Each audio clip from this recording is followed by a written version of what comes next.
क्या हुआ जब केदारनाथ की रहस्यमय गुफा में नासा के वैज्ञानिकों को जो मिला उसे देखकर आपके भी पैरों तले जमीन खिसक जाएगी। केदारनाथ ज्योतिर्लिंग को 12 ज्योतिर्लिंगों में से एक कहा जाता है।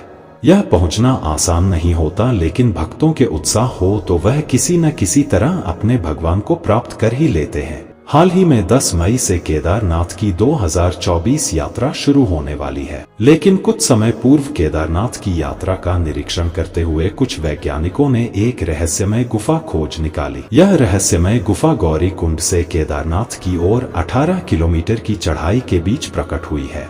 लेकिन इस गुफा के प्रकट होने का जो चमत्कार आज की वीडियो में हम आपको सुनाने वाले हैं, उसे जानकर आपके भी होश छोड़ जाएंगे। किस तरह भगवान ने एक नास्तिक वैज्ञानिक को भी अपना भक्त बना लिया और वह हमेशा हमेशा के लिए सनातन का बनकर रह गया। आगे बढ़ने से पहले बाबा केदारनाथ के सच्चे भक्त इस वीडियो को लाइक कर कमेंट बॉक्स में जय श्री केदार जरूर लिखे। दोस्तों, केदारनाथ की यात्रा शुरू है और भक्तों के 8 लाख से भी ज्यादा रजिस्ट्रेशन हो चुके हैं। यानी इस साल पिछले कई सालों के मुकाबले औसतन ज्यादा भीड़ रहने वाली है, जिसके लिए बहुत ज्यादा जरूरी है कि यात्रा के मार्ग को सुरक्षित किया जाए और उसका सही तरह से निरीक्षण हो। इसलिए सरकार द्वारा 10 मई से पहले कई जरूरी कदम उठाए जाते हैं, जिसमें सड़कों का परीक्षण करना, पर्वतों का परीक्षण करना व अन्य मौसमी परीक्षण शामिल होते हैं।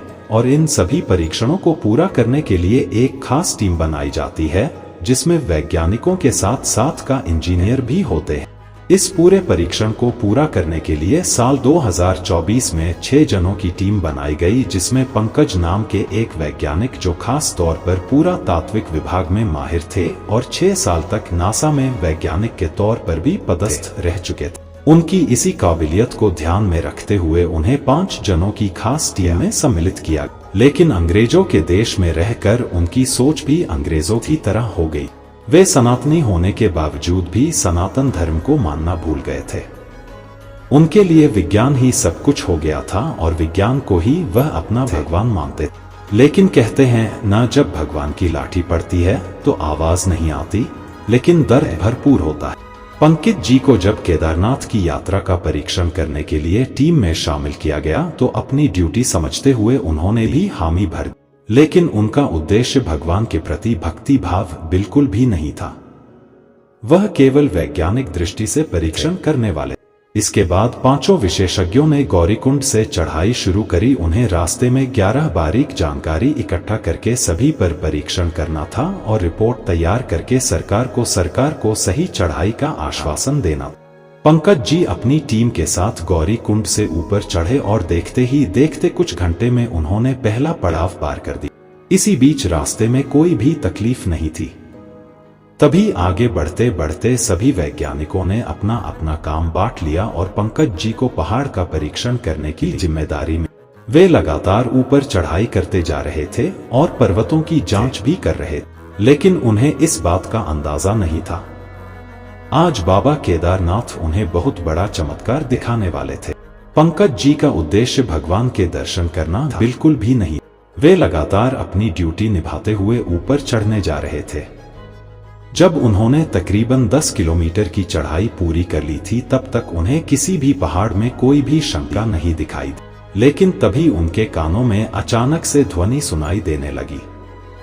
वह ध्वनि ओम की प्रतीत हो रही थी। इसके बाद पंकज जी उस आवाज का पीछा करने लगे। वह आवाज उन्हें पहाड़ के रहस्यमय गुफा तक ले गई, जो बहुत ज्यादा विशाल और रहस्य से भरी लग रही थी। जब से उसे गुफा के अंदर पहुंचे तब उन्हें एक बहुत विराट आकार का शिवलिंग दिखाई दिया, जो भगवान केदारनाथ के स्वरूप का प्रतीत हो रहा था। और उस शिवलिंग के पास एक दिव्य साधु महाराज ध्यान अवस्था में मौजूद थे। तो पंकज जी को यह बात समझ नहीं आ रही थी, आखिर केदारनाथ चढ़ाई मार्ग के बीच कितनी बड़ी गुफा है, तो इसके बारे में लोगों को आज तक क्यों नहीं पता चला। उन्होंने उन साधु महाराज को ज्ञान अवस्था से जगा दिया और उन साधु महाराज से पूछने लगे, आखिर यह गुफा यहाँ पर कितने समय से है। तब उन साधु महाराज ने कहा, यह गुफा तो आदिकाल से यहाँ मौजूद है, आज तक इसे कोई देख नहीं पाया। शायद भगवान केदार स्वयं तुम्हें इस गुफा तक लेकर आए हैं। लेकिन पंकज जी नास्तिक थे, वे भगवान में नहीं मानते थे। अपनी साधु महाराज यह बात समझ चुके थे। तब उन्होंने पंकज जी को केदारनाथ का इतिहास बताया कि यह वही शिवलिंग है, कि यह वही मंदिर है जो 400 सालों तक बर्फ में दबा रहा, लेकिन मंदिर का बाल भी बाका का नहीं हुआ। दोस्तों, बाबा की महिमा न्यारी है। आप भी अगर केदारनाथ जाना चाहते हैं तो कमेंट में बताएं, जय श्री केदारनाथ जरूर लिख दे। बाबा आपके जल्दी ही दर्शन के लिए बुलाएंगे। बोलो हर हर महादेव।